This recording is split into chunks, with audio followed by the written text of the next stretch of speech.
A large model Showman'S engine, and this one is part 35, making the motion guard fixing and mounting the steam siren. To be honest, I've been putting off the job of making the fixing for the motion guard at the left hand side of the engine because the mounting is a bit more difficult.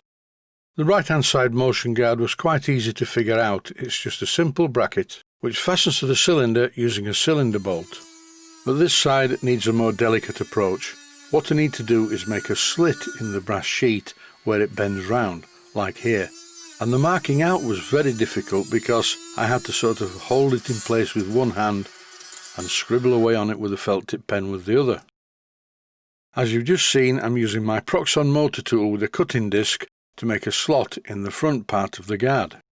And the width is critical. I don't want it to be a rattle fit, but this slot is too tight. A fairly simple job. I need to widen it by very carefully using the cutter to make it wider. Eventually the piece of brass fits in the slot perfectly, which is not really what I want. I do not have a margin of error. If this is in the wrong place, once I drill the hole in the centre, then that is not good. So I widened the slot very slightly using the cutter once again. And I made this. It's a brass tab that I'm going to solder in position when I find the position to solder it into. As you can see now, the slot in the front of the brass plate is a bit longer. So I put it back on the traction engine and bolted it all together with the one single bolt that I'm going to use, which is part of the steam chest fixing, and I made a note of where the tab sat in the slot itself. This is a tub of Friolux paint. I know it says Friolux paint because the T's worn away, and all this stuff is finely ground lead-based soft solder, not silver solder, in a flux paste. And if you find yourself using it, please read the instructions and follow them. I'm going to apply it to the slot with a paintbrush, and as per usual I'm putting far too much on. So once I got sufficient on that it went all the way through, I wiped off the surplus with an old cloth, and then I threw the cloth away. This finely ground lead-based product is something that you do not want to be handling, and I'm being very careful not to do that. On the inside edge I'm applying rather a lot, and this is far too much. I didn't show the soldering operation because I was a bit preoccupied. But anyway, take my word for it, it's not difficult. You don't need a lot of heat, just enough to melt the soft solder. It is not like silver soldering. If you do apply too much heat to the brass sheet, it will warp and distort very badly. I fixed the guard in place at the rear end at the other side using a single bolt.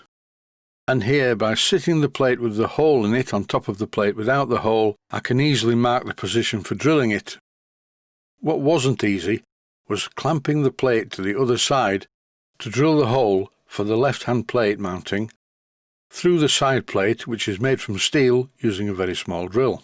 And to get the 3/16 of an inch drill bit, which was in my small drill, in the right position, I had to grind it to shorten the shank. Very much like the title of the film, Short Shank Redemption. Sorry about that, there'll be no more jokes like that in this episode.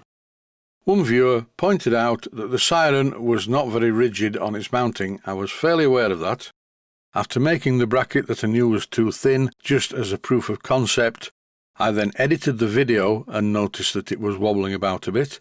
Then I voiced it over and noticed it was wobbling about a bit even further. And this is no good at all. The main problem is the strength of the spring in this thing. It's incredibly strong. You really do need to put a lot of pressure on the arm to depress the plunger to let the steam into the siren. Here was the original mounting idea that didn't work, and the main problem is the piece of brass that I used is too soft and too thin. But this will act as a template to make a much thicker, stronger arrangement.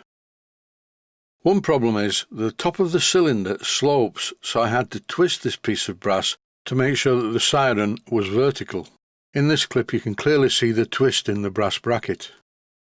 So I found a much thicker piece of brass, placed the bracket on top of it, marked some holes, drilled through the holes, then I ground the underside of this piece of brass at an angle, after which I cut it off the main piece.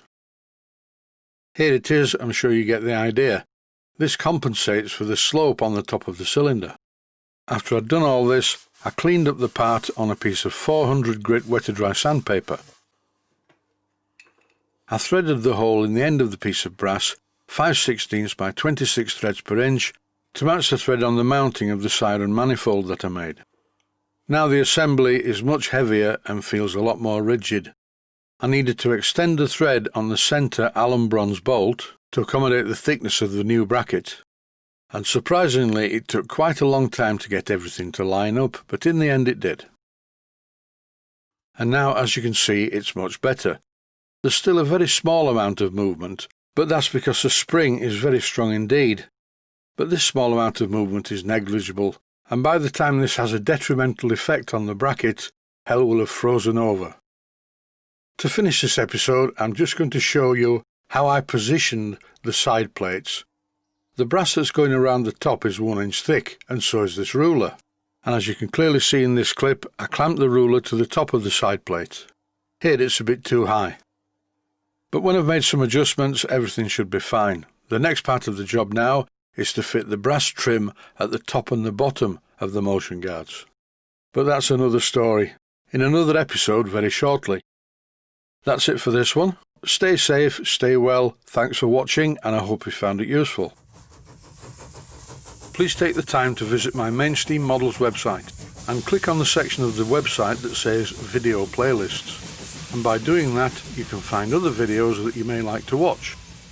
And by using the playlists, you can actually watch the videos back to back.